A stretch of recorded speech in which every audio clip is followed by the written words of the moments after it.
Hermanos, les invito a orar. Amado Padre Celestial, muchas gracias, Señor, por este tiempo. Gracias, Padre Santo, por su palabra. Gracias, Señor, por su Espíritu Santo.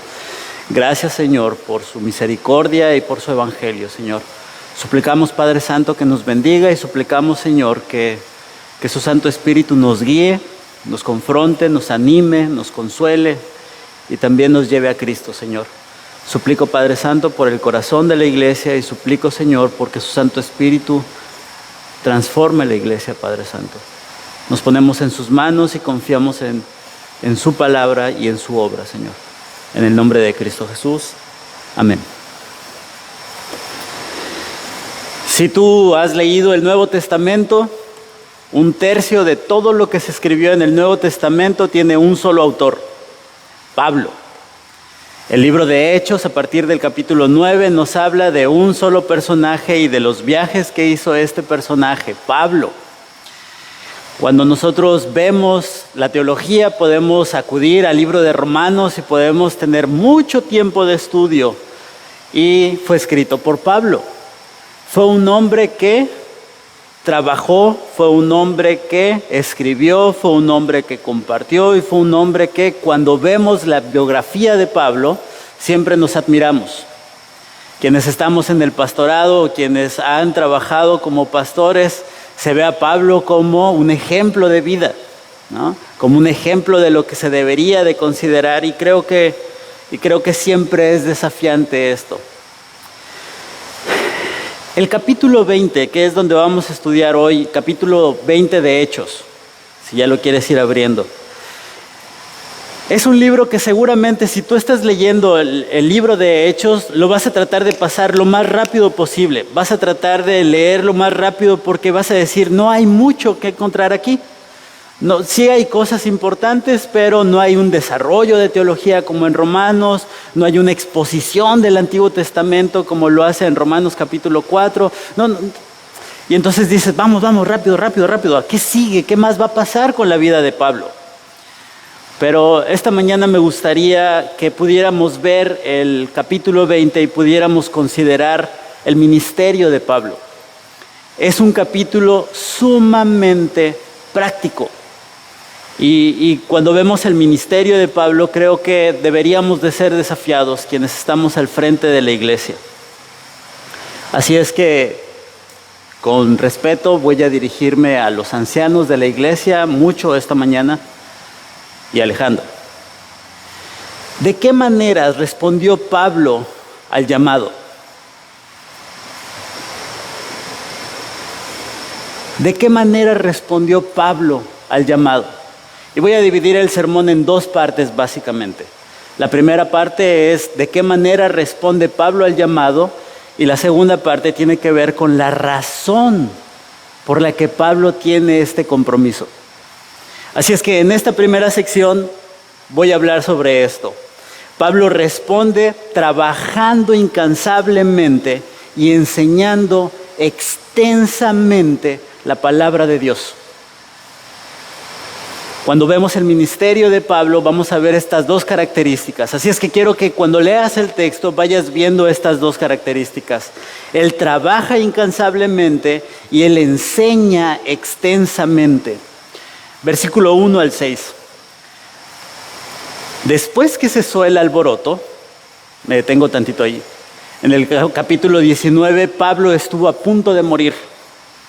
Hubo un alboroto y trataron de matarlo, pero después de que cesó el alboroto, Pablo mandó llamar a los discípulos y habiéndolos exhortado, despidiéndose, partió a Macedonia.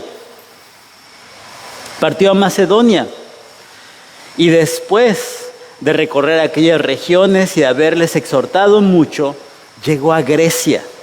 Pasó allí 3 meses y habiendo tramado con una conjura, es decir, un complot en su contra por parte de los judíos, cuando estaba por embarcarse para Siria, tomó la decisión de regresar por Macedonia. Y los que lo acompañaban eran Sópater de Berea, hijo de Pirro, Arístico y segundo de los de Tesalonicenses, Gallo de Derbe, Timoteo Tíquico, Trófimo de Asia. Por estos que habían adelantado nos esperaban en Troas. Nos embarcamos en Filipos después de los días de los panes sin levadura, y 5 días llegamos donde ellos estaban en Troas, y allí nos quedamos 7 días. En los últimos capítulos nosotros vemos a Pablo perseguido, asediado por los judíos. Lo intentaron matar, lo intentaron acusar injustamente, levantaron alborotos, lo siguieron hasta Berea, lo siguieron de Tesalónica a Berea, y estuvieron correteando y correteando y correteando, y los judíos estaban detrás de él para matarlo. Y aquí vemos que a partir del capítulo 9, cuando Pablo tiene un encuentro con Cristo, todos los judíos se convierten en sus enemigos.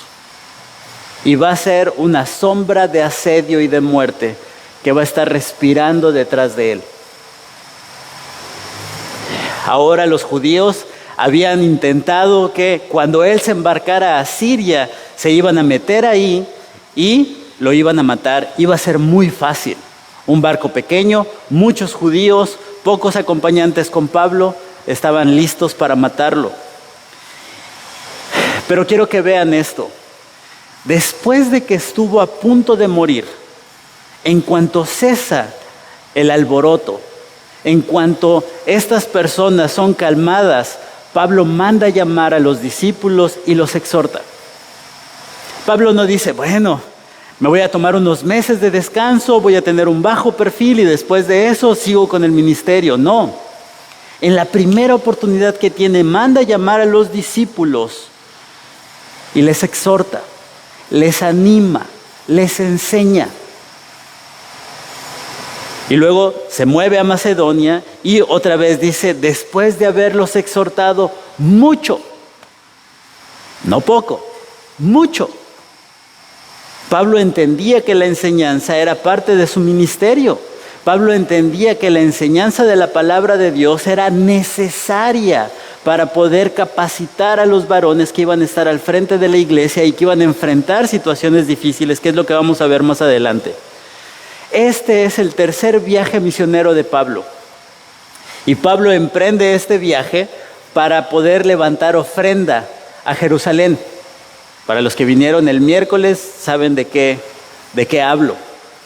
Todos los gentiles ahora, toda la iglesia gentil ahora que está en Cristo, deben ayudar a sus hermanos judíos. Y esta es una manera de celebrar la unidad universal de la iglesia. Todos saben de dónde viene el Salvador y están dispuestos a ayudar a Jerusalén.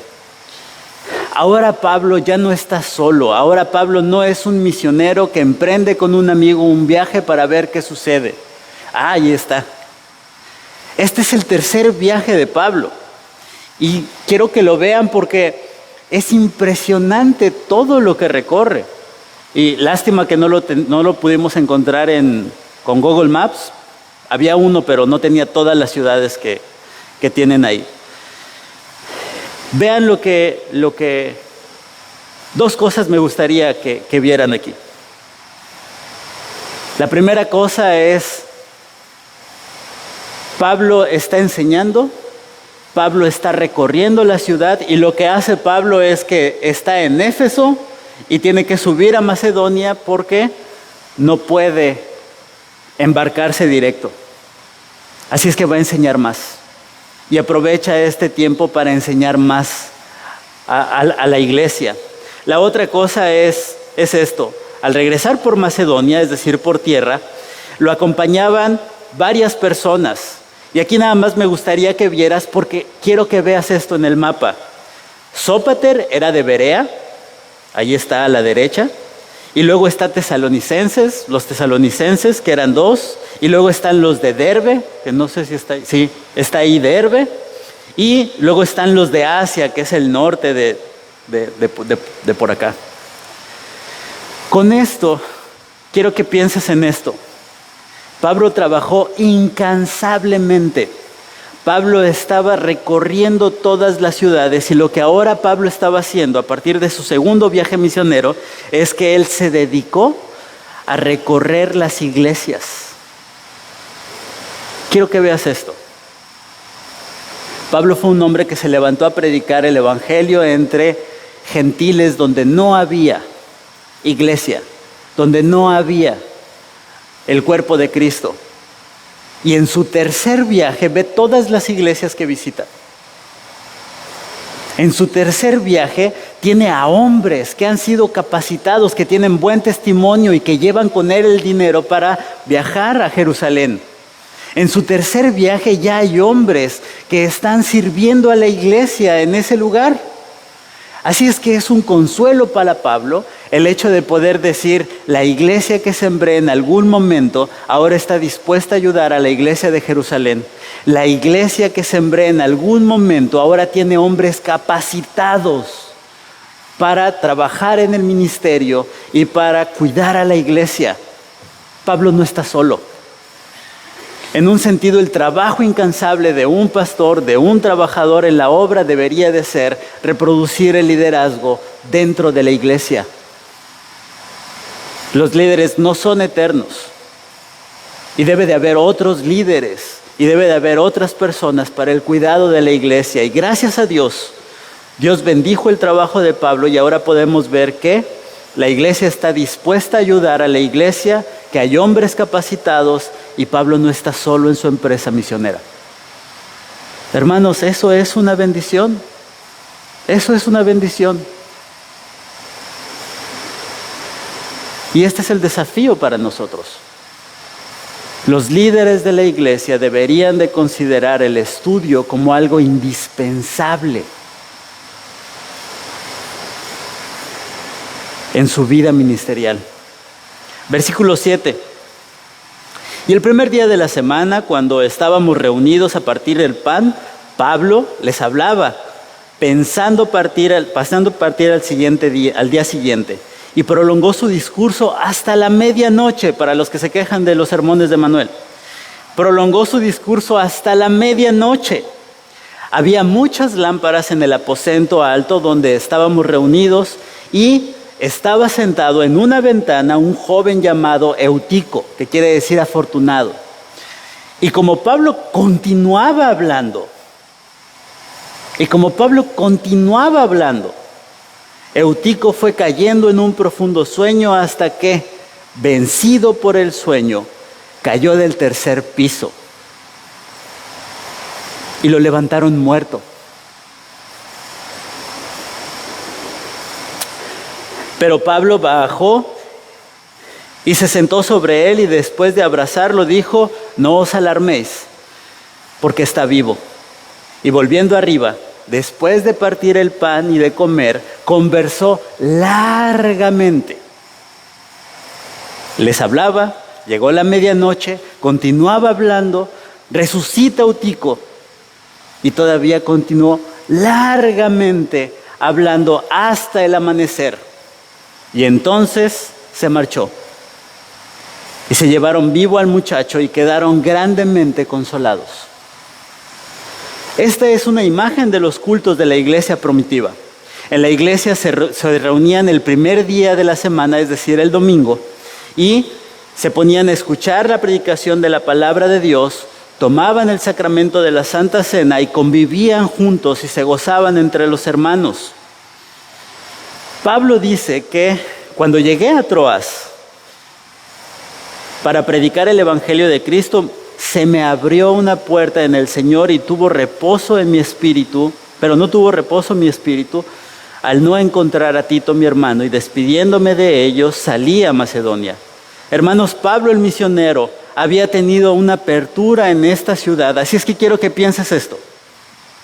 Pablo va de regreso a Jerusalén, va con otra misión, pero decide quedarse en esa ciudad y la iglesia de esa ciudad se reúne.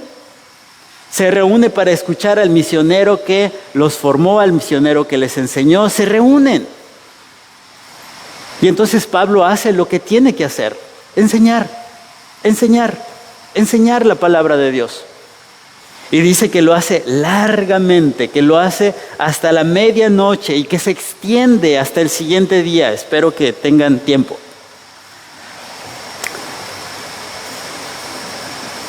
Las personas estaban deseosas de escuchar lo que tenían que decir. Las personas estaban deseosas de escuchar la palabra de Dios. Hermanos, el culto de adoración no se limitaba a una hora. El culto de adoración se podía extender de acuerdo a las necesidades y la enseñanza era una cuestión de diálogo. Y entonces aquí puedes estar pensando, sí, Manuel, pero tú no eres Pablo. Y te la tengo que dar. Hermanos, en aquellos tiempos, la iglesia de Troas y la iglesia probablemente era gente trabajadora. Y quiero que pienses en esto. Era gente trabajadora que trabajó durante el día y en la tarde se fue directo del trabajo a la iglesia. Y estando en la iglesia, Pablo se dedica a enseñar y se dedica a hablar. Eutico se conoce como un joven, pero la edad de un joven en esa época era entre 10 y 14 años. Estamos hablando que era básicamente un niño. Y este niño estaba en el culto. Y este niño estaba escuchando a Pablo. Y este niño estaba atendiendo a Pablo. Y seguramente este niño también había trabajado durante el día. Así es que trabajó, luego llegó a la iglesia y luego escuchó. Y luego Lucas nos da una referencia muy interesante. Dice que el lugar en donde estaban había lámparas. Es decir, la noche cayó, la oscuridad vino y la gente empezó a prender lámparas. Y si buscas las lámparas de aquel momento, son unos jarritos pequeños con una velita aquí. Así es que no era una lámpara. No era como, prende la luz, Jesús Marroquín, ¿no? No podías hacer eso. Lo que tenías que hacer era poner varias lámparas. Hacinamiento de personas, el calor, las lámparas, la falta de oxígeno, el tiempo, el cansancio, eran circunstancias que este Lucas estaba enseñando para decir, él tenía una razón para dormirse. Es decir, en el texto nunca se nos dice, ¡ay, qué fastidio, no quiero! Y eso lo digo para los jóvenes que están ahorita. No estaba pensando en eso. Eutico estaba atendiendo, pero físicamente fue vencido por el sueño. Había interés de este niño por escuchar el evangelio de la palabra de Pablo. Hermanos, no puedes llegar al culto a dormirte. Es pecado. Y te voy a decir por qué es pecado. Es pecado porque no hay interés. ¿Cuándo te has dormido en un partido del América contra el Chivas? Espera. Cuando llega tu comadre y te empieza a platicar de la vecina que vio que el otro día que estaba con... ¿Cuándo te quedaste dormida o dormido? ¿Cómo? No. ¿Sí? Y luego. ¿Por qué? Tus sentidos estaban ahí porque tu interés estaba ahí. Hermanos, cuando ustedes vienen a la iglesia, ustedes vienen a escuchar la palabra de Dios. Y lo que se dice aquí no debe de ser palabra de Alejandro, ni debe de ser palabra mía, debe de ser palabra de Dios. Deberíamos de venir sedientos, ávidos, deseosos. Deberíamos de venir con la conciencia de decir, Señor, ¿qué mensaje tienes para mí el día de hoy? ¿Cómo tu palabra va a repercutir en mi vida, en mis pensamientos, en mis emociones, en mis decisiones? ¿Cómo debo de ser transformado a la imagen de Jesucristo? Señor, ¿cómo la palabra de Dios va a ser expuesta esta mañana de tal manera que yo pueda tener interés en esto? Probablemente tu sueño en el culto es un desinterés en Dios. Y si es así, te invito a que te arrepientas. Porque entonces es pecado. No se preocupen, no me voy a extender tanto. Hermanos, luego vemos que cuando cae este joven en el sueño, cae del tercer piso y muere. Y aquí es donde yo les contesto, iglesia, yo no soy Pablo. Yo no los voy a resucitar. Y por eso tenemos a ras de piso, para que azoten en el piso cercano. Pero hermanos, no se trata de eso. Pablo muestra que es un apóstol, pero el énfasis no está en eso. Cuando tú lees esta sección, no dice, y entonces Pablo oró fervientemente y declaró y dijo, ahora va a resucitar porque el Señor nos ha dado poder y voy a... No dice eso. La palabra que se repite constantemente en el ministerio, porque recuerda que el pasaje está hablando del ministerio de Pablo, es habló largamente, se extendió hasta la medianoche y llegó el amanecer y Pablo seguía hablando. ¿Qué es lo que está enfatizando el texto? ¿La resurrección? No. Lo que está enfatizando es que Pablo tenía que compartirle a la iglesia y la iglesia no estaba diciendo, ay, ya son las 8:15, ya vámonos, ya es tarde, ya me quiero ir, ya vámonos. Porque si ese es el punto, no hay interés de tu parte. Y si ese es el punto, arrepiéntete. Así que yo no soy Pablo y yo no soy Pablo, mis hermanos. Yo no los voy a resucitar. No se duerman. Versículo 3 en adelante. Y ahí pueden ver también el mapa. Entonces nosotros, adelantándonos a tomar la nave, zarpamos para Asón, con el propósito de recoger allí a Pablo, pues así lo ha decidido, deseando ir por tierra hasta Asón. Cuando nos encontró en Asón, lo recibimos a bordo y nos dirigimos a Mitilene. Y zarpando de allí, al día siguiente llegamos a Quío. Y al otro día atracamos en Samos, y habiendo hecho escala en Trogilio, al día siguiente llegamos a Mileto. Ahora, ahí debía estar el mapa. Acuérdense del mapa. Pero es interesante porque, ¿ya vieron dónde está Mileto? Está en el centro de ahí. ¿Y ya vieron qué ciudad está arriba? Éfeso. Pablo la menciona en su primer viaje. Ahí termina su primer viaje. Bueno, es la última ciudad antes de llegar a Jerusalén y después es la primera en su segundo viaje. Pero ahora Pablo no quiere llegar a Mileto, no quiere llegar a Éfeso. Ahora Pablo llega a Mileto. No quería ver a la iglesia. Y ahorita voy a explicar por qué. Lo que nosotros podemos ver, hermanos, en este pasaje, podemos ver a Pablo enseñando extensamente la palabra de Dios. Y lo que nosotros vemos es un hombre que ha trabajado extenuantemente en el ministerio. No solo cumpliendo los fines de semana, no solo cumpliendo un día a la semana, sino toda su vida estaba puesta para eso. Y es interesante que Lucas va ahí en el viaje misionero. Y llegamos y embarcamos y esperamos y zarpamos de ahí. Lucas presenció esto. Y quise poner este mapa porque este mapa todavía no dice todas las ciudades del tercer viaje. Porque dice Quío y Samos y son ciudades muy pequeñas que tuvo que pasar Pablo por ahí, que tuvo que hacer viajes. Así es que, hermanos, nosotros estamos viendo ahorita no es agarrar un carro, echarle gasolina y llegar a la ciudad. Era toda una logística y era todo un trayecto. De Mileto a Éfeso son 30 y tantos kilómetros. Pues está cerca, ¿no? Es más o menos como de aquí a Santa Anita. Camínalos. Allá te veo. Y al otro día llega y zarpa. Y al otro día llega y zarpa. Y al otro día llega y zarpa. Tiene una misión, debe de llevar las ofrendas y debe de llegar a Jerusalén. Hay un objetivo de este viaje. Dale. Cuando la iglesia trabaja bajo un objetivo, debería de trabajar extenuadamente. Debería de estar dispuesta a comprometerse con lo que el ministerio exige de la iglesia. Así es que espero que haya quedado claro el punto. ¿Cómo responde Pablo al llamado?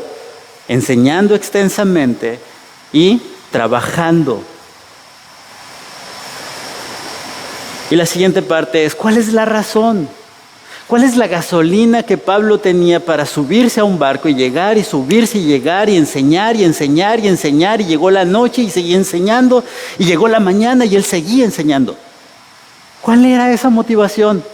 Siguiente parte, versículo 17 en adelante. Aquí voy a cortar un poco, así es que... Y desde Mileto mandó mensaje a Éfeso y llamó a los ancianos de la iglesia. Ancianos. Y llamó a los ancianos de la iglesia. Cuando vinieron a él, les dijo: vosotros bien sabéis cómo he sido con vosotros todo el tiempo, desde el primer día que estuve en Asia, sirviendo al Señor con toda humildad, con lágrimas y con pruebas, y que vinieron sobre mí por causa de las intrigas de los judíos. Versículo 20. ¿Cómo no rehuí declarar a vosotros nada que fuera útil y de enseñaros públicamente y en casa, testificando solemnemente tanto a judíos como a griegos el arrepentimiento con fe para con Dios y de la fe en nuestro Señor Jesucristo? ¿Se dan cuenta? Pablo dice enseñar. No rehuía declarar a vosotros nada que fuera útil. Pablo no decía: mira, yo soy teólogo y estos libros me los guardo para mí porque yo debo de ser el maestro principal de ustedes. Pablo exponía todo lo que tenía. Pablo no decía: yo me guardo este conocimiento para mí. Pablo daba todas las herramientas a todos sus líderes.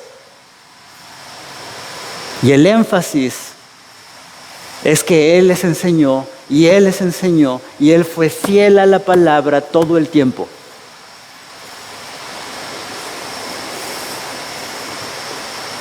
Y me gustaría quedarme en esto. ¿Cómo no rehuí declarar a vosotros nada que fuera útil? Todo se los di. Y de enseñarlos públicamente y de casa en casa. Pablo veía su ministerio de la palabra no solamente el domingo. Pablo veía toda su vida como una oportunidad para enseñar el evangelio. Todas sus conversaciones de casa en casa, él los veía como oportunidad para hablarles de la palabra de Dios, para enseñarles las profundidades del evangelio, para llevarlos a las escrituras, para decirles: hermano, esto que estás viviendo lo puedes ver en la palabra de Dios de esta manera, o de esta manera la palabra de Dios te desafía a que crezcas, a que entiendas, a que cambies, a que vivas. Pablo estaba desafiando a sus ancianos a ver esto, testificando, declarando, hablando solemnemente, con denuedo, con valentía, tanto a judíos como a griegos. Y este es el mensaje que Pablo traía. Y este es el mensaje que debemos de predicar todos los domingos, de una manera o de otra, mis hermanos. Pablo dice que tanto judíos como gentiles debían de arrepentirse para con Dios y de la fe en nuestro Señor Jesucristo. Arrepentimiento y fe. Hechos capítulo 2, Pedro dice arrepentimiento y fe. Y todo el libro de Hechos dice arrepentimiento y fe. Arrepentimiento tiene que ver con la conciencia del pecado. Arrepentimiento tiene que ver con reconocer que no se trata solamente de hacer cosas malas. ¡Ay, me equivoqué! No. El arrepentimiento es reconocer que el pecado es lo más terrible con lo que batallamos. Hermanos, tu más grande problema no es las circunstancias monetarias, no es la salud, no es el huracán, no son las lluvias. Tu más grande problema es el pecado con el que estás batallando. El que te tiene en idolatría, alejado de Dios. Tu más grande problema es tu pereza en cuanto a leer la palabra de Dios, en cuanto a no poner a Dios en el centro de tu vida, en cuanto a revelarte a Dios y decir: sí, pero yo no quiero eso. Sí, pero ahorita no. Hermanos, el pecado es nuestro más grande problema. Estábamos hablando en una clase del martes sobre Noé y Lot. Pedro utiliza esto y dice ellos, y comentábamos, literalmente vieron el fin del mundo. Y Lot sale y se emborracha. Y su hijo comete la atrocidad que comete. Acabas de ver el juicio de Dios. Pero así de terrible es el pecado, mis hermanos. Cuando nosotros hablamos del pecado y del arrepentimiento, me gustaría ponerlo así. Ay, sí, yo he hecho cosas malas, Manuel. Ay, sí, me he equivocado. Eso no es arrepentimiento. Te voy a decir más o menos cómo se escucha el arrepentimiento. El arrepentimiento es, verdaderamente merezco el infierno. Si no te has visto en esa posición de decir, verdaderamente merezco el infierno, probablemente no eres salvo. No son cosas malas, no son malas intenciones. El pecado nos hace ver el infierno que merecemos. Pero esta terrible realidad no va sola. Cuando yo me arrepiento, debo de creer en Jesucristo. Y este es el punto. Verdaderamente merezco el infierno. Hoy en la mañana estábamos hablando sobre el pecado. Y estábamos diciendo eso. El pecado es horrendo. Nos hace ver nuestra necesidad de Cristo. Y entonces volteamos a ver la fe. Y la fe no es decir, sí, yo creo que Cristo murió hace 2000 años, 2023 años. Sí, yo creo que Cristo es el Hijo de Dios. Y pues sí, fue un buen hombre, fue un buen líder. Nos ha dejado unas buenas enseñanzas. Eso no es creer en Jesucristo. Cuando entiendes que mereces el infierno, entonces te agarras de Cristo como la única solución para eso. Y cada vez que ves que mereces el infierno, te agarras de Cristo y dices, pero Él pagó por mis pecados. Pero Cristo me ha salvado. Pero yo ya no tengo condenación porque Cristo Jesús ha vivido la condenación para salvarme de ese infierno. Y como les digo a la gente de Conexión, la pregunta de, ¿cómo vas a llegar con Pedro y le vas a decir, cuando Pedro te pregunte, ¿y cómo vas a entrar al cielo? La única respuesta con la que puedes entrar al cielo debe ser, porque Cristo murió por mis pecados. Bueno, aquí traigo una lista de buenas intenciones y de buenas obras que hice durante toda mi vida y quería ver si Dios las podía considerar para...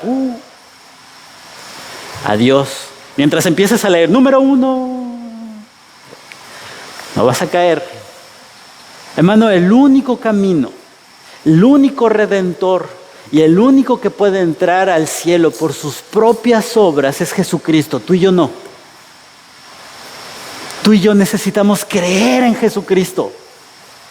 Tú y yo necesitamos apropiarnos de Jesucristo y decir, solo por Cristo. ¿Cómo puede ser posible que tú, miserable pecador, vengas y hables de Dios y tengas esperanza de vida eterna solo por Cristo? ¿Lo merezco? No lo merezco. ¿Me lo he ganado? No, no me lo he ganado. Pero es solo Cristo. No tengo otro argumento, no puedo apelar a nadie más, sino solamente a Jesucristo. Este es el mensaje que debemos de predicar. Cada día debemos recordar que solo Cristo nos salva. Su sola gracia y solo a Dios la gloria, mis hermanos. Y esto es lo que Pablo hizo durante todo su ministerio con los efesios. Él convivió con la iglesia, él pasó tiempo con la iglesia y cuando nosotros veamos segunda carta a los Corintios, él va a decir eso.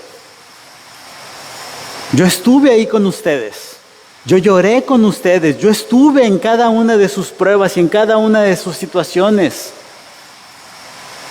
Porque un pastor, porque un anciano debe relacionarse con su iglesia y debe de cuidar a su iglesia y debe de estar con su iglesia. Un anciano no puede ser inalcanzable.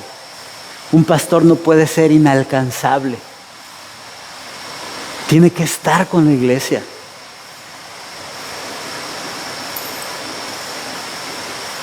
Versículo 22 y 23. Y ahora he aquí que yo, atado en espíritu, voy a Jerusalén sin saber lo que allá me sucederá, salvo que el Espíritu Santo solemnemente me da testimonio de cada ciudad diciendo que me esperan cadenas y aflicciones. Pero Pablo, tú has sido tan bueno.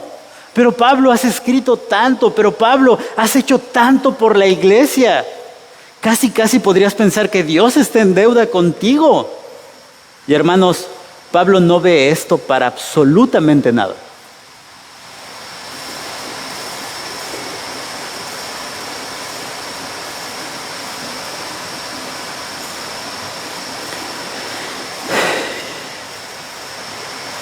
Esta historia inicia con un asesino que mató a gente inocente, a discípulos de Cristo. Esta historia inicia con Pablo recibiendo las vestiduras de Esteban y aprobando su muerte y complaciéndose de su muerte. Hechos capítulo 9 inicia con esta frase. Inicia diciendo que Pablo respiraba amenazas de muerte para los discípulos de Cristo. Pablo estaba asediando a la iglesia, respiraba detrás de ellos amenazas de muerte. Te voy a matar, desgraciado. La realidad de esto, mis hermanos, es que cuando Pablo llevaba a la cárcel o mataba a personas en el nombre de Dios, estaba destruyendo familias.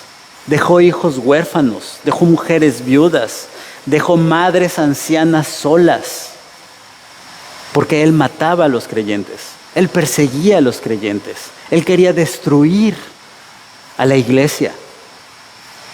Y esta es la confrontación de Jesús. Pablo, ¿por qué me persigues? No por qué persigues a los discípulos, ¿por qué me persigues a mí?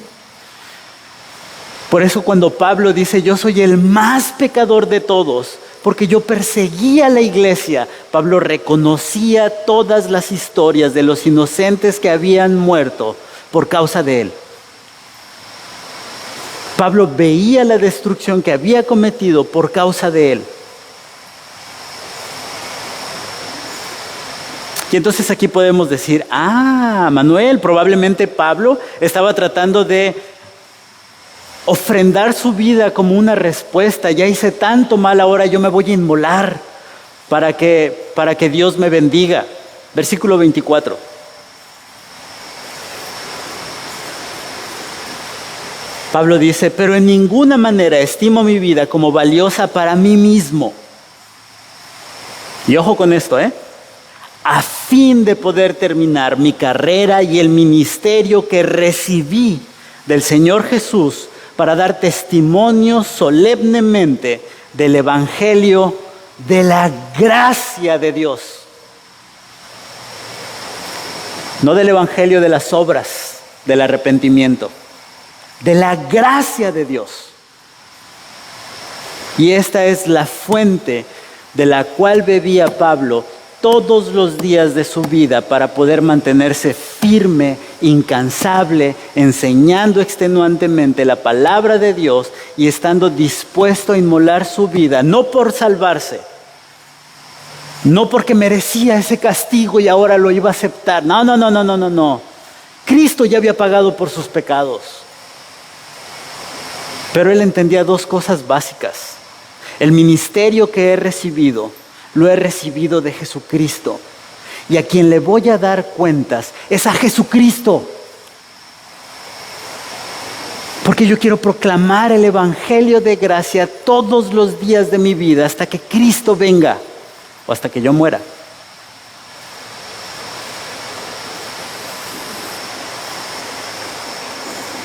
Pablo había sido perdonado por gracia. No tuvo que hacer absolutamente nada para que Cristo muriera por sus pecados. Él recibió la salvación por gracia. Fue confrontado por Cristo mismo y fue comisionado por Cristo para que él ahora sea perseguido hasta la muerte. Y Pablo dice, no me importa mi vida. Mira, contrario a lo que muchas iglesias están predicando el día de hoy, primero tú, luego tú y después tú. Ámate a ti mismo para que después puedas amar a otros. Tú eres el objeto del amor de Dios y entonces Dios se va a preocupar por ti y te va a dar bienes, salud, riqueza y te va a dar toda prosperidad. El Evangelio de Cristo dice, nada sirve mi vida si yo no cumplo con el ministerio que se me ha dado. De nada sirve. Pasarán los días, pasarán los años, llegaré a la cama de mi muerte y entonces diré, no sirvió mi vida de nada porque lo que yo debía de haber hecho no lo hice. Pablo no estaba enfocado en sí, mis hermanos. Pablo no estaba pensando en su comodidad. Pablo no estaba corriendo el domingo para salir de la iglesia porque, quiero descansar, porque es el único día en el que puedo descansar. Pablo veía su vida como algo que era solo útil cuando cumplía el mandato, el ministerio que Dios le había encargado.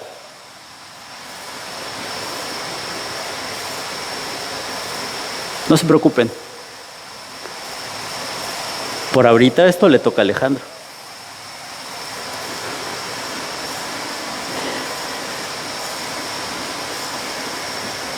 Versículo 25. Y ahora, he aquí, yo sé que ninguno de vosotros entre quienes anduve predicando el reino volverá a ver mi rostro. Por tanto, ancianos, os doy testimonio en este día de que soy inocente de la sangre de todos, pues no rehuí declarar a vosotros todo el propósito de Dios.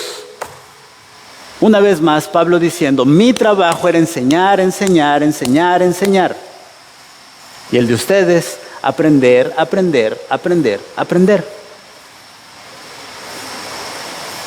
Pablo utiliza las palabras de Ezequiel capítulo 3 y las repite en Ezequiel capítulo 33. Tú eres profeta.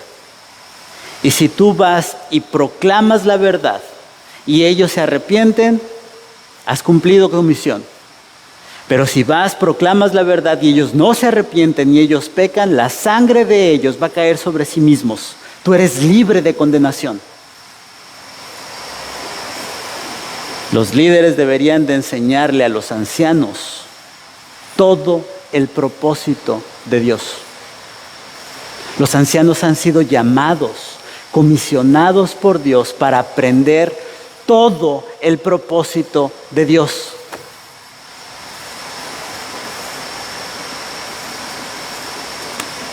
Cuando nosotros hagamos eso, entonces podremos decir al final de nuestro ministerio, les he enseñado todo, y si tú no cumples con esto, la sangre va a caer sobre ti. Pero tenemos que enseñarlo, y tú tienes que aprenderlo. Versículo 28.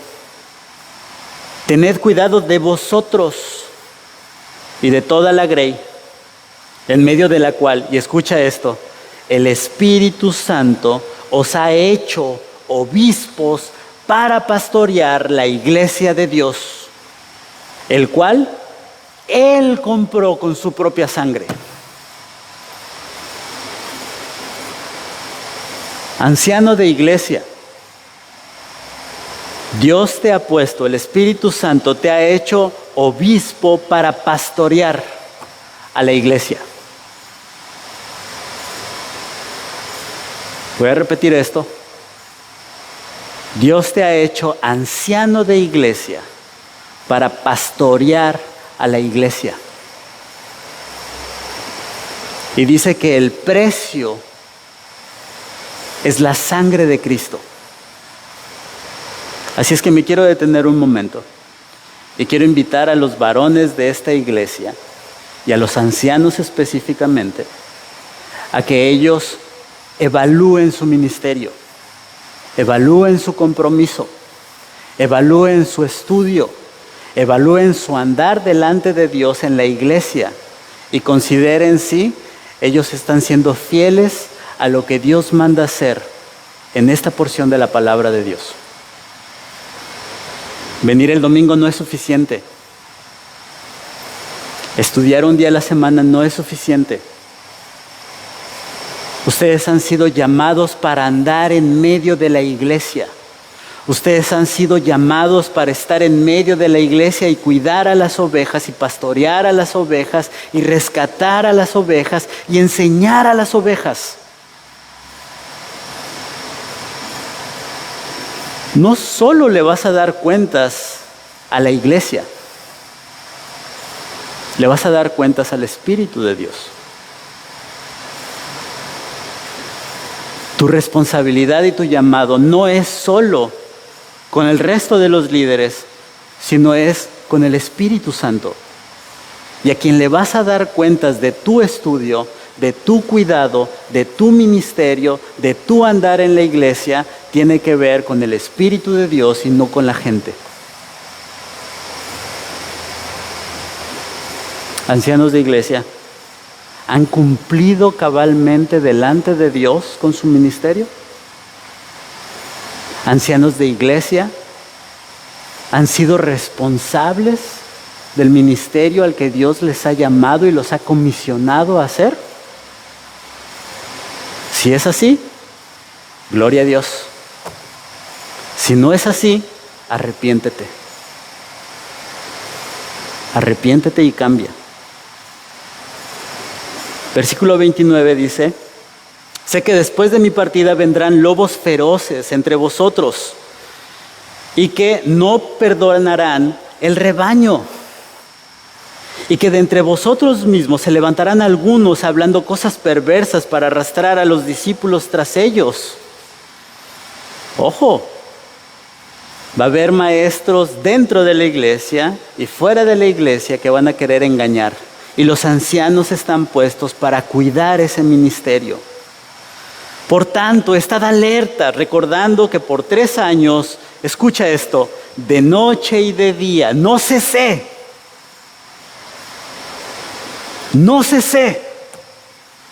de amonestar a cada uno con lágrimas. Ahora os encomiendo a Dios y a la palabra de su gracia, que es poderosa para edificaros y para daros herencia entre todos los santificados. Hermanos, nosotros debemos de cuidar de los lobos, debemos de cuidar de los falsos maestros, y se nos ha encomendado la palabra de la gracia para que nosotros la compartamos con la iglesia. A eso hemos sido llamados, y ese es el compromiso que Dios le da a los ancianos.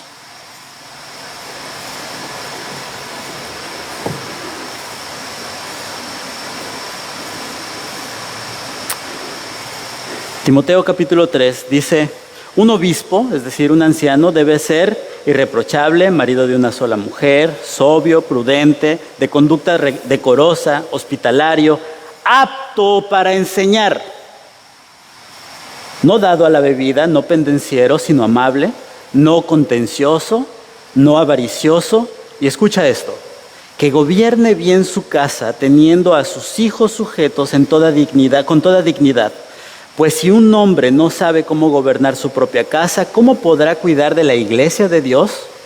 Un no recién convertido, no sea que se envanezca y caiga en la condenación en la que cayó el diablo. Y por último, debe gozar de una buena reputación entre los de afuera de la iglesia para que no caiga en descrédito en el lazo del diablo.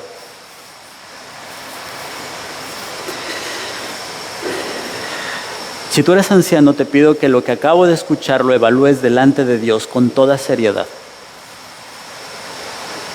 Y si hay algo de lo que te tengas que arrepentir, arrepiéntete ya.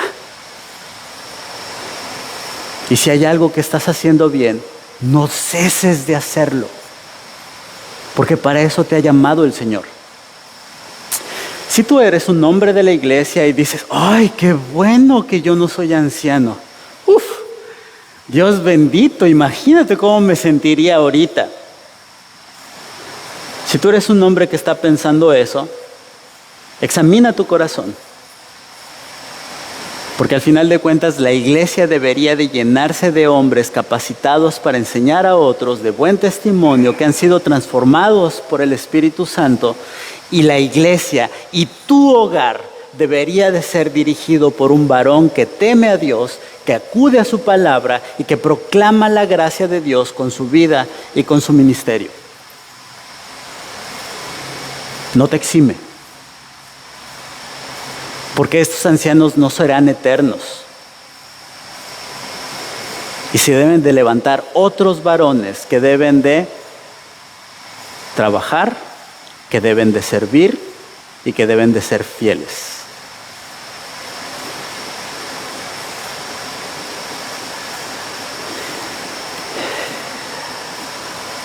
Examina tu corazón, examina cómo estás delante de Dios y evalúa de qué te tienes que arrepentir. Ni plata ni oro, versículo 33, ni la ropa de nadie he codiciado. Vosotros sabéis que estas manos me sirvieron para mis propias necesidades y de los que estaban conmigo. En todo os amonestaré que así trabajando debéis ayudar a los débiles. Y recordad las palabras del Señor Jesús que dijo: más bienaventurado es dar que recibir. Y a pesar de la exhortación que acaba de hacer Pablo, que no es poca cosa, dice, cuando terminó de hablar, se arrodilló y oró con todos ellos. Y comenzaron a llorar desconsoladamente, abrazando a Pablo, y lo besaban afligidos, especialmente por la palabra que había dicho de que ya no volvería a ver su rostro. Y lo acompañaron al barco. Les voy a hacer un spoiler. Capítulo 21 se pone más intenso esta cuestión con Pablo, pero eso nos va a tocar en otro sermón. Y entonces, si eres pastor, dijiste: uy, qué bueno que no soy pastor. Si no eres anciano, dijiste: uf, qué bueno que no soy anciano. Y si eres mujer, dijiste: uf, qué bueno que hoy no me tocó.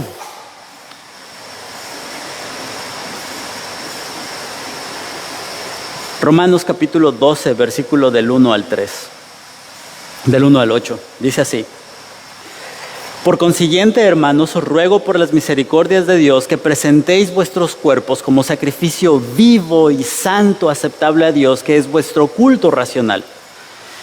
Y no os adaptéis a este mundo, sino transformaos mediante la renovación de vuestra mente, para que verifiquéis cuál es la voluntad de Dios, lo que es bueno, aceptable y perfecto.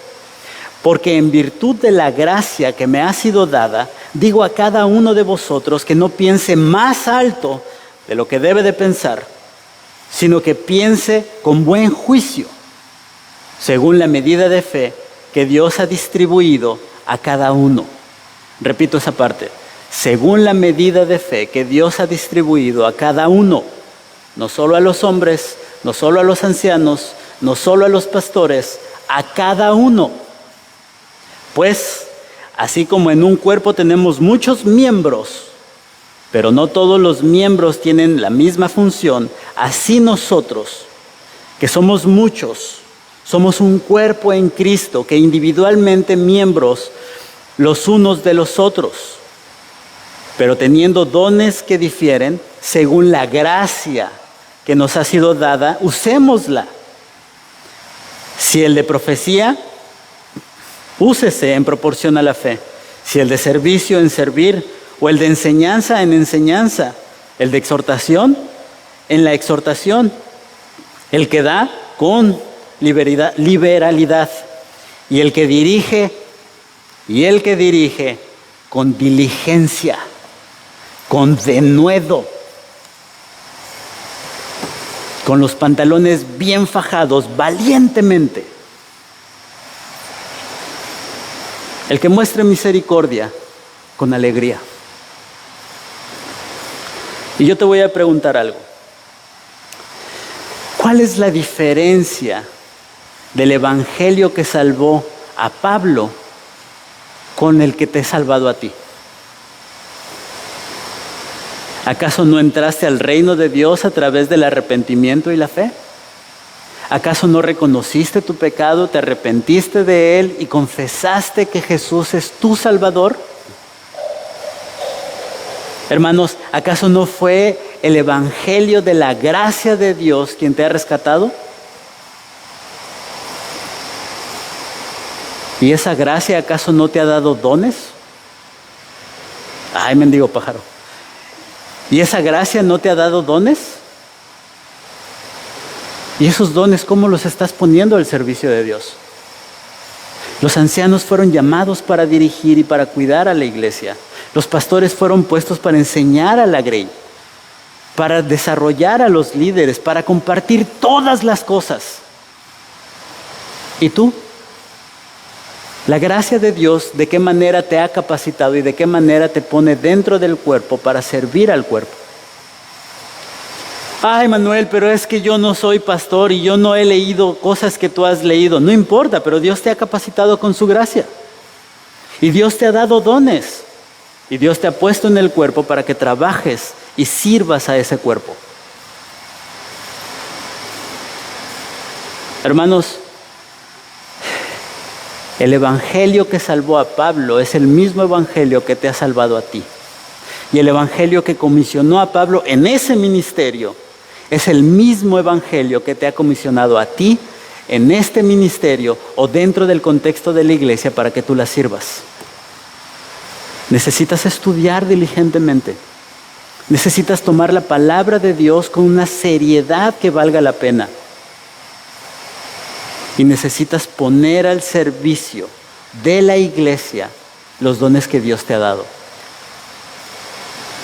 Les invito a orar, hermanos. Amado Padre Celestial, muchas gracias, Señor, por este tiempo. Gracias, Señor, por el evangelio de la gracia. Gracias, Señor, porque no trabajamos extenuadamente para ganarnos la salvación, no enseñamos extensamente para ganarnos la salvación, no despreciamos nuestra vida para cumplir con el ministerio solamente para ser mejores que los demás, Señor, sino solo por su gracia, Padre Santo. Es la gracia suya la que nos ha capacitado y nos ha puesto a servir aquí, Señor.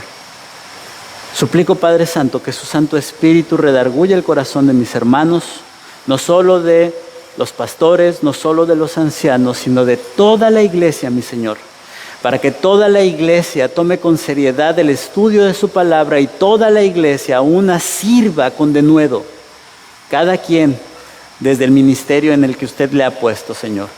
Capacítenos, Padre, que su Santo Espíritu nos enseñe y nos transforme y que la iglesia pueda dar testimonio de que el Dios verdadero está en medio de ella. Sea con nosotros, Padre, en el nombre de Cristo Jesús. Amén.